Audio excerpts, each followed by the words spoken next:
तो हर पेशेंट जो knee osteoarthritis का आता है, उसका सबसे जो मेन कंसर्न होता है वो है घुटनों में दर्द। और इसी कारण जो जो गृहिणियाँ होती हैं, जो घर में काम करती हैं, उनकी प्रॉब्लम होती है कि वो घर का काम नहीं कर पाती। और ये देखा गया कि आजकल के जो जनरेशन है, जिसमें आपके लाइफस्टाइल की वजह से ओवरवेट होते जा रहे हैं, तो उनमें ज़्यादा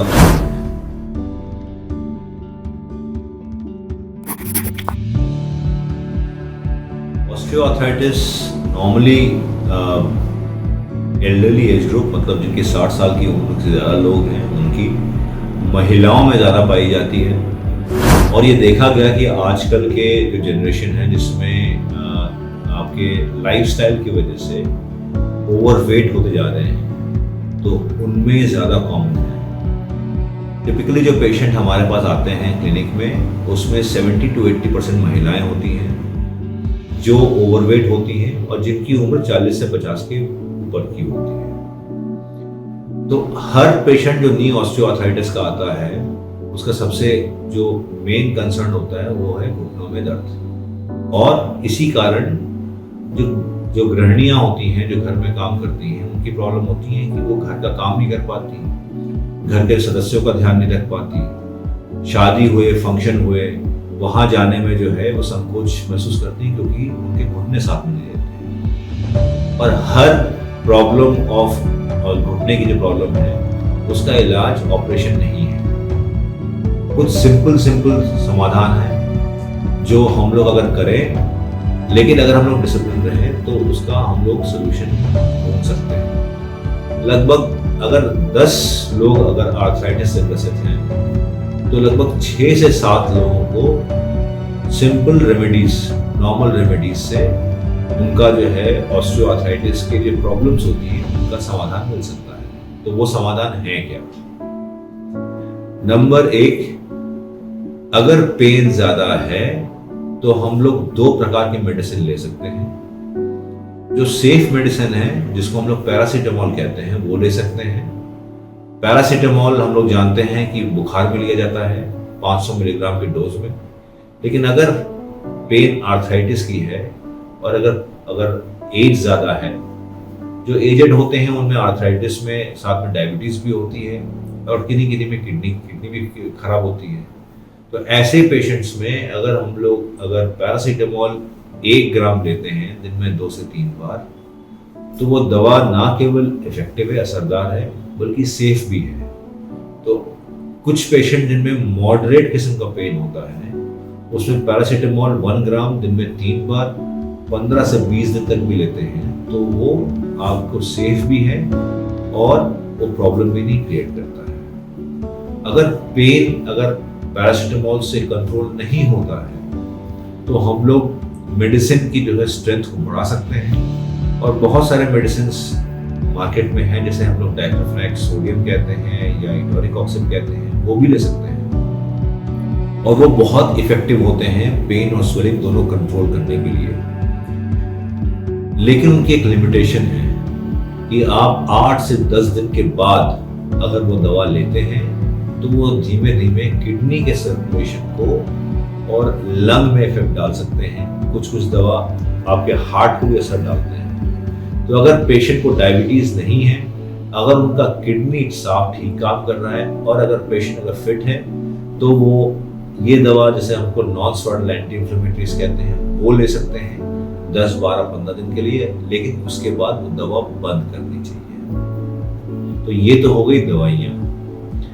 हम लोग दर्द, अगर माइल्ड टू मॉडरेट पेन है, तो हम लोग जो आजकल ओवर द काउंटर हम लोग जो मेडिसिन आते हैं जॉइंट लुब्रिकेंट क्रीम के लिए, वो भी लगा सकते हैं। और पेन अगर ज्यादा है, एक्यूट पेन है, तो बर्फ की सेकाई, और अगर पेन अगर क्रॉनिक है तो गर्म पानी की सेकाई भी कर सकते हैं। तो शॉर्ट टर्म ट्रीटमेंट जो पेशेंट जब आता है पेन के बारे में, तो हम उनको पेन किलर और ये सब समाधान कर सकते हैं। लेकिन moderate to long term treatment क्या असरदार होता है?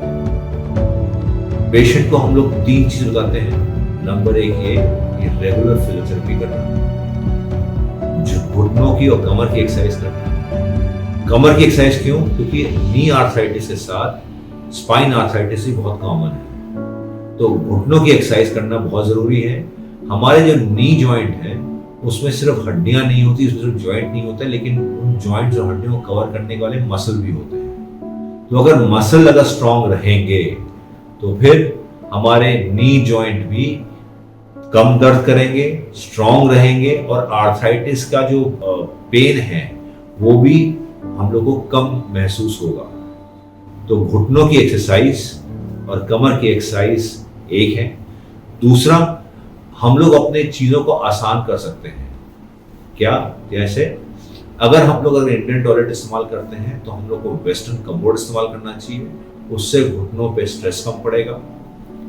हम लोग जूते हम लोग बार बार चेंज कर सकते हैं। अगर जूते घिस गए हों तो जूते बार बार चेंज कर सकते हैं। और अगर 60 या 70 ईयर्स की पॉपुलेशन अगर है और अगर पेशेंट को चलने फिरने में तकलीफ होती हो तो वो स्टिक का भी इस्तेमाल कर सकते हैं। स्टिक थोड़ा सा एबनॉर्मल होता है यूज करने में, लेकिन स्टिक एक आपका थर्ड लेग की तरह काम करता है। तो अगर आपको अगर एक्टिविटीज को अगर कंटिन्यू करना है तो स्टिक एक असरदार ट्रीटमेंट है, आपको हेल्प करेगा चलने में, और इसकी वजह से आपके घुटनों में भार कम पड़ेगा, और इसकी वजह से दर्द कम होगा। तो तीसरा काम जो हम सबको करना चाहिए, जिनको ओवरवेट है उनको अपना वेट कम करना चाहिए। ये देखा गया है स्टडीज में कि आर्थराइटिस के साथ साथ अगर वेट ज्यादा है तो आर्थराइटिस ज्यादा बढ़ती है, ज्यादा बढ़ के आती है।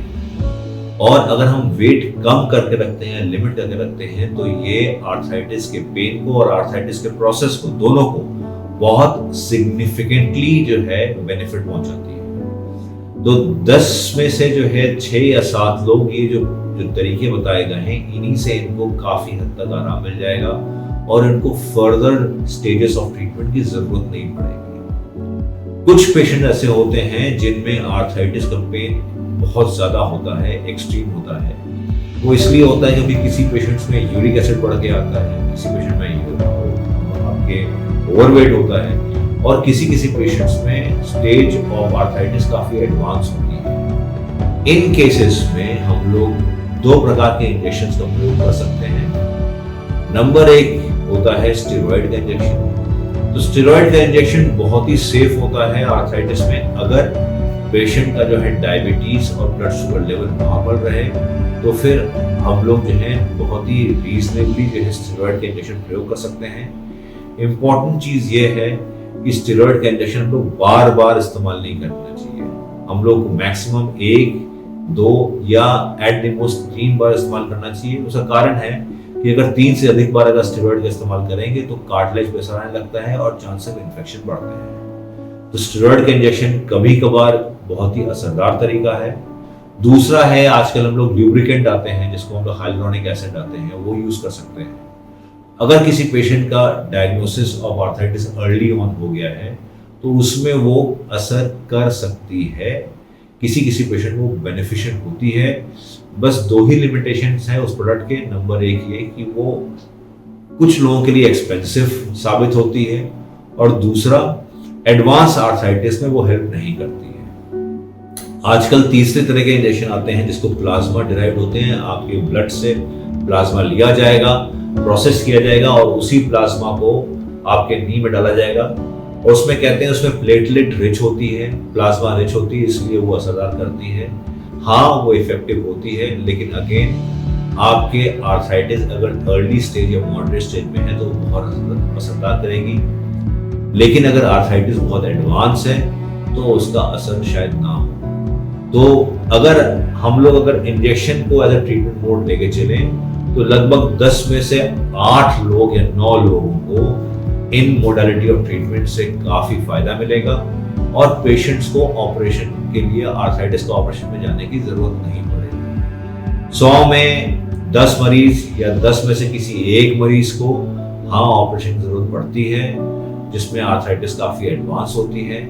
हम लोग ऑपरेशन के बारे में भी बात करेंगे, लेकिन आज की टॉक हम लोग यहीं तक सीमित रखते हैं। हम लोग के जो ऑपरेशन के जो वीडियोस हैं उसके लिए जो है आप लोग सब्सक्राइब करिए और वेट करिएगा।